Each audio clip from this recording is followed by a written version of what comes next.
Hoşluklar dağı turunda işitkeniniz var mı? Aşıklar dağı turunda işitkenim var. Anın rivayetimizde kirede de söyler. Jidikün Kozan'da oynagaş, Şıkan Karol'daki... Ey, o rivayet şındır belki.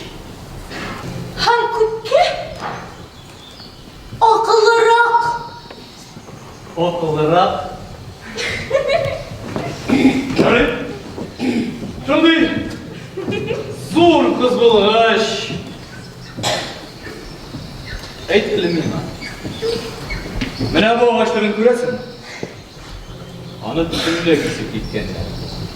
Bu nindi ağaç hem ana bir şey geç. Siz o koyunlu eydesiz